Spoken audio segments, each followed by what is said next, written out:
Hello!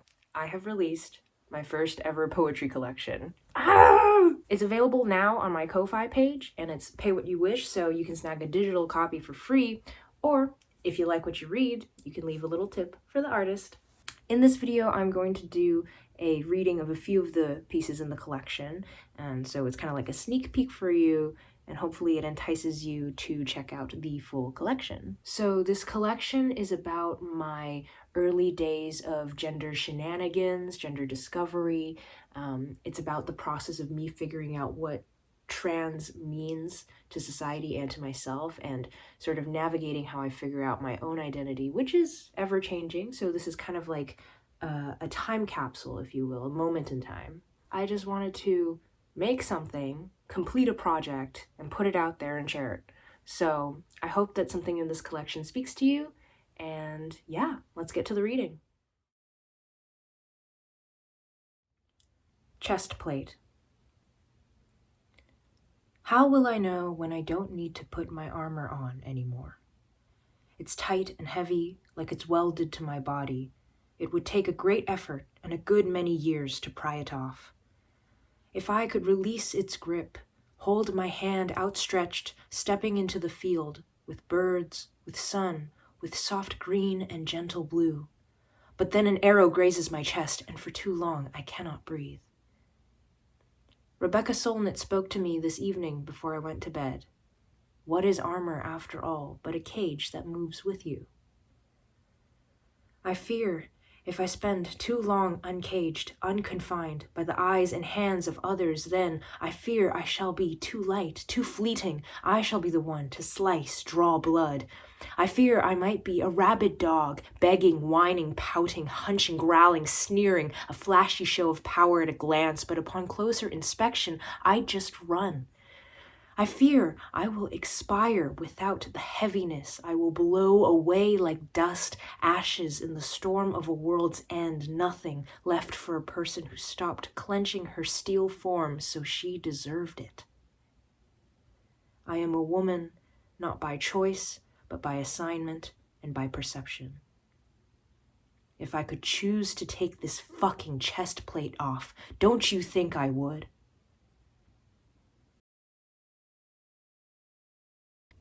Improv. You open your arms wide and accept anything I have to offer. You share too, courage unbound, so I get to sift through your thoughts with curiosity. You question me in a way that makes me feel believed in. I challenge you thoughtfully, and you take it all in stride. So we tug and nudge and shape and mold. We grow our offerings as far as we are inspired to. We let go of ideas when they no longer serve the story.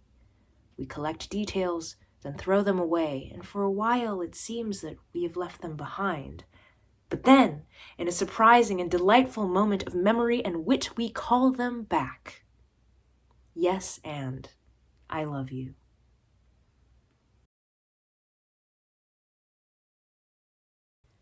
Beat them to the punch. Say a girl is not a girl, so that when they call you a girl, it won't mean anything.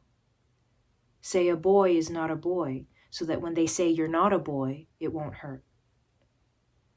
It's not really about the pronoun, it's more so about the assumption. It's not really about the gender, it's more so about the empathy.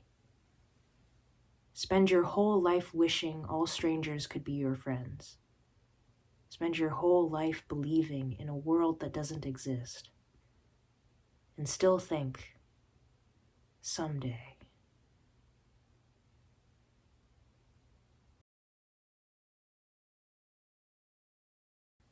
Guide to falling in love with an actor.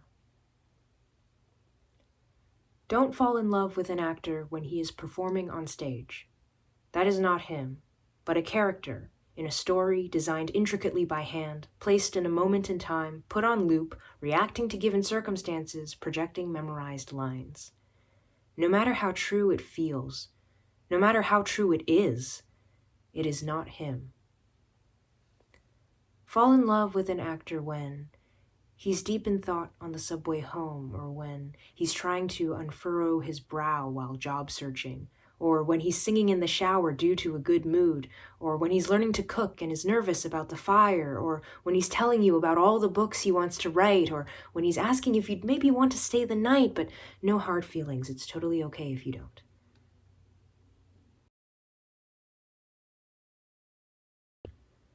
Picture of a boy. Deep in the eve, when I am not witnessed, I do not think about boyhood. As I rise in the morning, thoughts of boyhood arrive. As I stare into the mirror, my body, a reality laid bare. As I speak, I hear back a sound, pitch reminiscent of lack. These sensations accost me, stark and unwelcoming, chasing my own mind out of my own head, chattering as I look through my closet for signs of boy or girl, man or woman.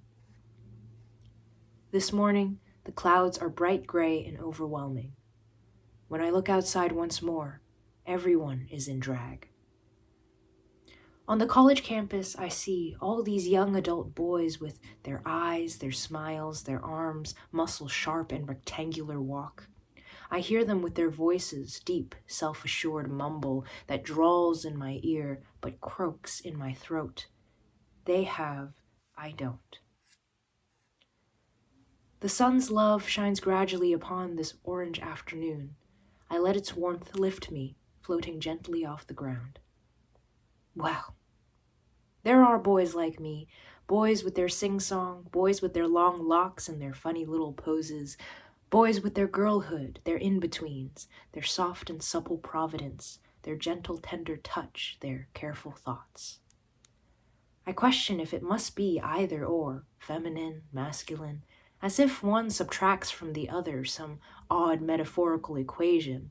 What makes a girl? What makes a boy? I hum as I cut half my hair off one side and grow out the other, as I draw careful little curves at the corners of my eyes, and I entertain the thought of facial hair. Tonight, the full moon sits, legs crossed and lipstick pretty. In my room, I pretend out loud I'm being interviewed again. I wonder if my craving for boyness is a retaliation against an immediate, unignorable, apparent sort of girlness, the starting point from which to work, to morph, to escape, but always return. I try my very best to think it not a trap, fool my mind to perceive an ambiguous figure. Fake it till you make it, so they say, and as such, priceless are the ones along who truly see me. The quiet eve has returned. The only sounds I hear are the thoughts dancing intensely in my mind, not wanting to sleep. To pretend but be caught so, to be an unsuccessful liar, to tell the truth through lies, to lie accepting the universe's gift to me, my body. I work with what I have, reminding myself to maintain a malleable mind throughout this becoming. I've decided I shall embrace the crafting. Midnight chimes now, and there are no eyes on me, except my own, looking back from within the mirror.